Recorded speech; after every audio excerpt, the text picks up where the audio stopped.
now in, well, theoretically I guess it's Whanganui, but there is a debate about whether it's Whanganui or Whanganui. I'll learn more about that during my time here. So I've just come on the inner city bus, as you saw, from Wellington, switched at Palmerston North, and now I'm going to go for a walk into the center of town and explore a bit. I ended up making the bus driver laugh hysterically when I said I was going to Whanganui, so he thinks it's Whanganui. So again, that's a whole other story to be explored. The other thing is, I've been exploring the South Island and Wellington, and it's been a bit chilly, and now it's getting a bit hot. So you see me wearing my arm sleeves, my hat, but no jacket, because it's really getting up. I did not make a video of my most recent and third time to Wellington because I actually decided not to focus on the touristy stuff, and I ended up having a great time meeting up with a bunch of friends, a great French family that I had met in Rotorua when I was there. Had dinner with them, and I spent part of a day with a lovely woman I met in Picton, and also got to catch up with a lovely friend that I had made in Peru like 2 years ago now. So every time I go to Wellington, I try to see her. So had a very nice visit. Actually, I left out a really funny story. One of those things happen for a reason stories. At the hostel I was in at Picton, met this lovely couple. The wife is from Cyprus and the husband from England, and they ended up driving me to the ferry in Picton, and we were checked in their car, waiting to load on to the ferry with about 30 minutes to go, when I realized all my hats were gone. They were clipped to my knapsack. Honestly, impossible to come off. I don't know how they came off, but they were not there. And you know about me and my hats, I gotta have my hats. So I called my hostel and said, is there any way you could either mail them to me, or can I meet you somewhere, because the boat's gonna take off, and get the hats back? And so thankfully one of the hostel owners biked the hats down to me, and talk about things happening for a reason. He gave me back my hats and my house keys to my mom's apartment in New York City, which had somehow also fallen out, and I would never have known if not for the hats falling off my bag. Looks like I finally found the center of town after going the wrong way.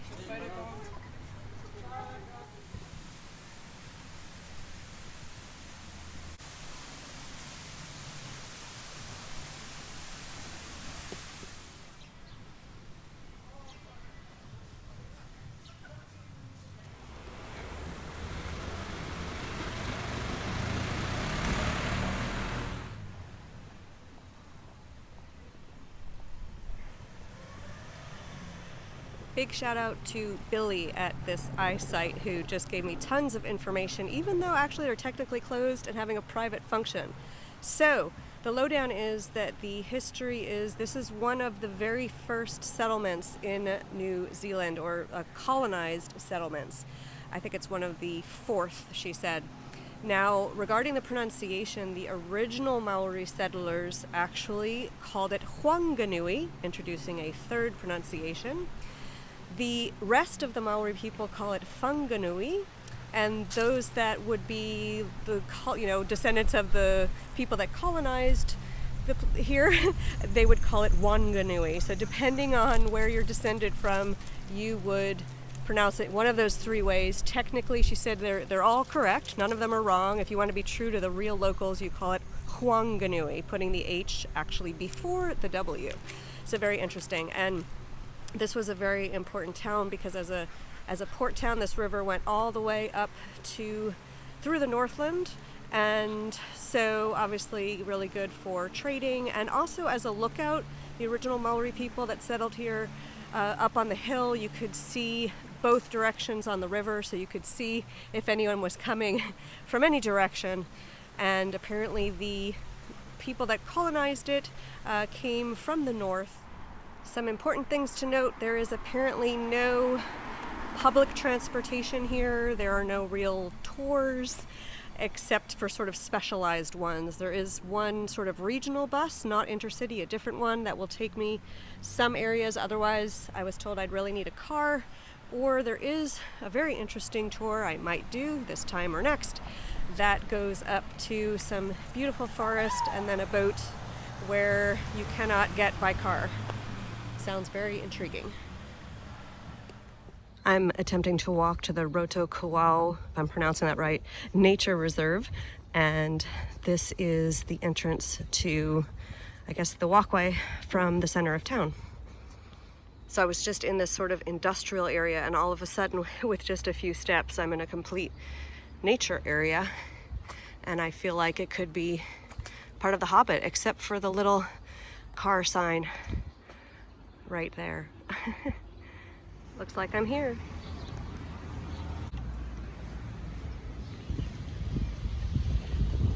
It's a nice welcome. Beautiful nature trails in every direction. Approaching now a beautiful view. I'm now working my way to Gumtree Rise, and with the walkway here, I kind of feel like I'm in a live version of Chutes and Ladders. If you remember having to, I think there were gum trees in that game, or gummy bears, I don't know.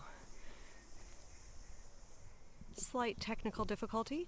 I've just completed the staircase to the Gumtree Rise, and I've realized I have no idea which one is a gum tree, or if I'm even here, if any of these are a gum tree.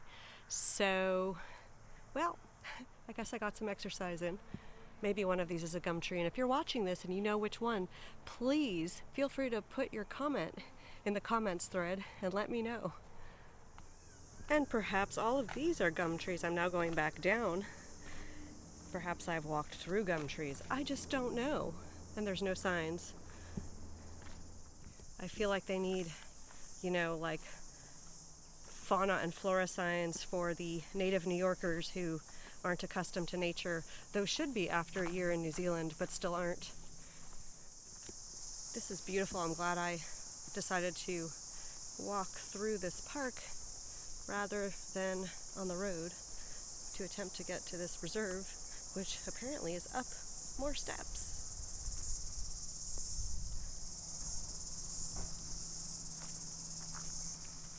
It's kind of special because there are people's houses right around this reserve, so you feel like you're in a residential neighborhood and also in a sort of really special garden park.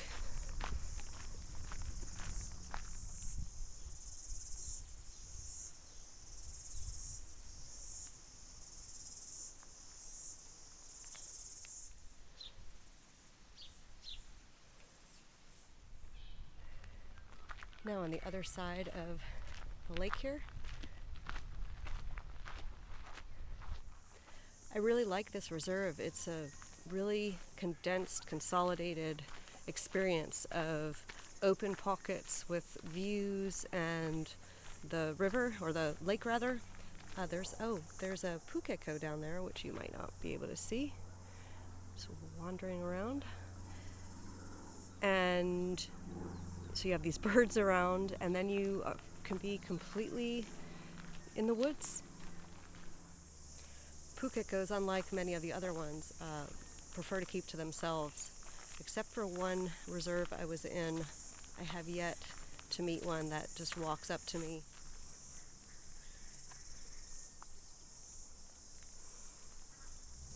And now it looks like an entirely different lake. Oh, and I think the ducks have had babies everywhere, and there's little ducklings.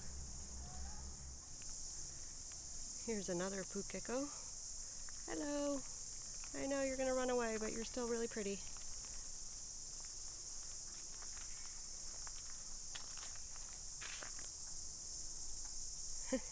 Look at that. Same thing. They see ya, they jump up, and they run away.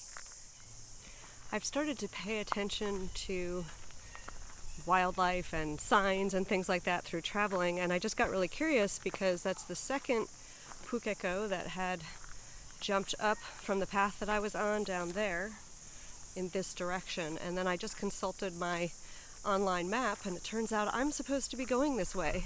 So take it as a sign or irony. I feel like they just guided me to get on the right path, literally. Looks like we have a bit of history here. The Band Rotunda, which so we're on Virginia Lake Reserve, and it was built to commemorate the coronation of King George V and Queen Mary.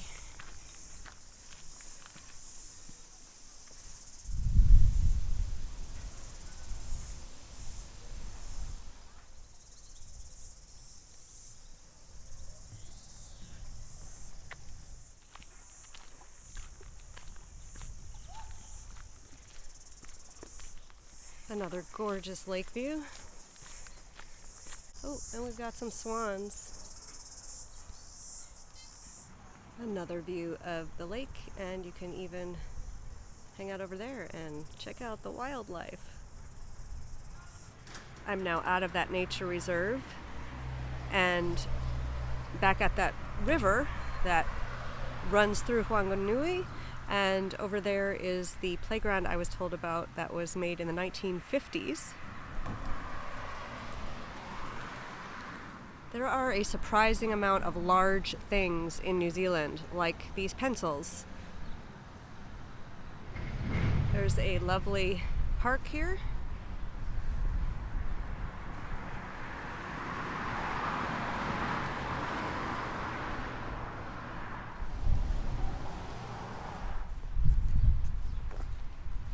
Let's see how long it takes to see myself in here. Oh, I do. Because that's why I want to look at this big ball. And it's fascinating, actually. But I look much farther than I actually am. I guess that's why they say things are farther than they appear. Beautiful street art.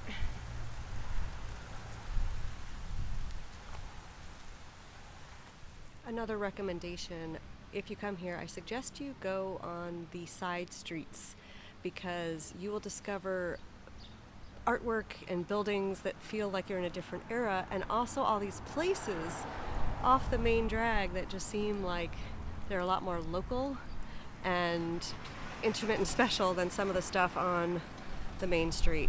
Not that the stuff on the main street isn't good, it's just I feel like I'm in a whole other world when I get on these side streets where more locals than tourists would be.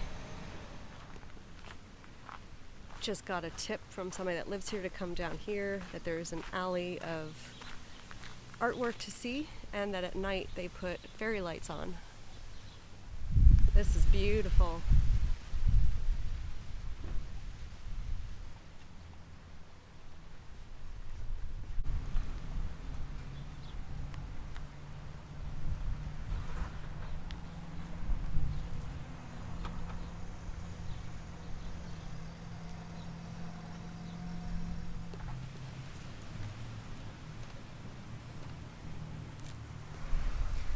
This is a walkway to the stadium here.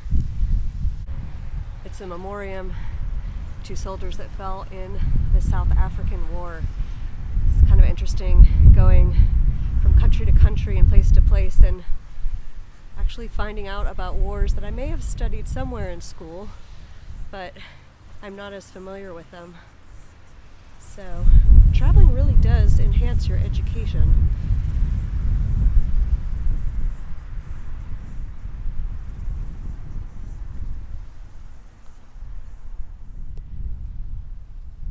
Pretty cool event center, pretty big.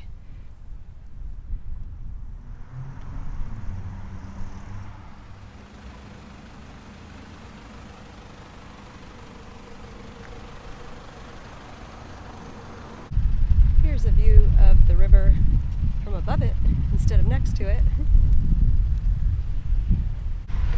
It's actually huge. With all the travel I've done over the past few years, I've kind of lost interest in making these itineraries of things and places that I have to do and see. I prefer to just walk along and see what I find. And I did go to the tourist office and just ask what was here, and interestingly, I don't recall them telling me about this. So I am going to check it out, I guess. or go up the stairs and see what I find. Really steep staircase, and of course there are Kiwis out running up and down to get exercise. I feel like I shouldn't be surprised by that last point anymore, but it's amazing to me when you can run on a flat surface or a flat road. Why run up and down the stairs? And there's a lot of people here I see doing it. You know what? Good on them.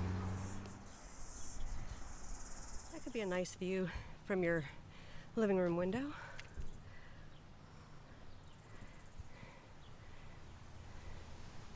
More steps, yay! Getting closer. By the way, when I said yay about the steps, that was total sarcasm. Worth it though.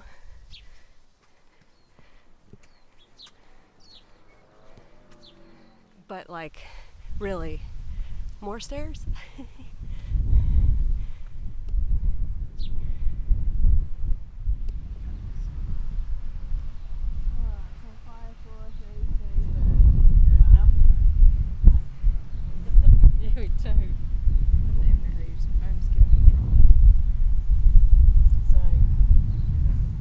The view from the top, totally worth the trip up here, thankfully.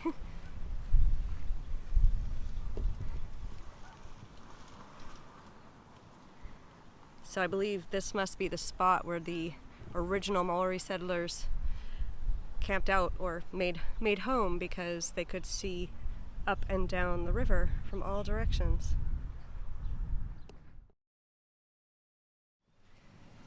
And that, I learned, is another war memorial. This tower is officially a memorial to the 513 men that died from Whanganui in World War I. And as you can see, you can hike up this tower as well, but after all the walking up I've done so far, I am not going to.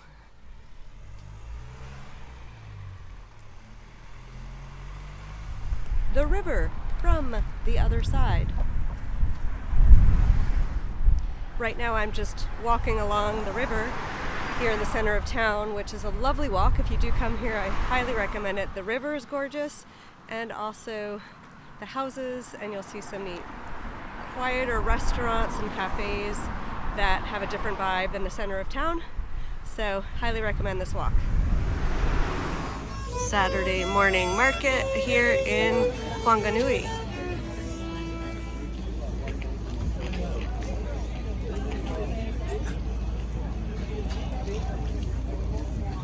And two cute French bulldogs. Makes me miss my market in Kerikeri. It's a large market with crafts as well as veggies and fruit. I got to catch up with my friend Suzanne, who I met in Napier a few weeks ago. This hostel has a really cute deer. Hi! Hello! How are you? Hi! That concludes my walkthrough of Whanganui, or Whanganui, or Whanganui, the town with 3 correct pronunciations.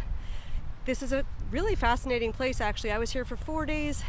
You could certainly, if you don't have a car, find plenty to do for 2 days if you went to all of the museums. And if you do have a car, there are some apparently wonderful things to see, like a botanical garden and a long and windy road that will take you to an area that you can only discover by boat.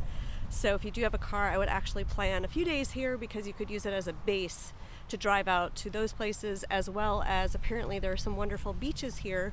And without a car, there's only one sort of local bus that runs irregularly, and if you do have a car, it's a lot easier to get to.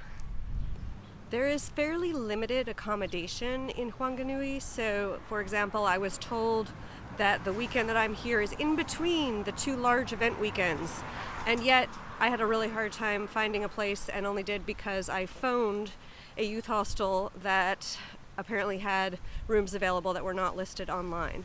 So I suggest, if you come here, that you book your accommodation as early as possible in advance. Thanks for watching another episode of Travel Adventures with Heather. If you haven't already, please hit the subscribe button. Make sure you don't miss out on any of my future videos. If you'd like to learn more about me and my travels around the world, please check out my website at heatherbegins.com, and I'll look forward to seeing you on the next episode. Take care.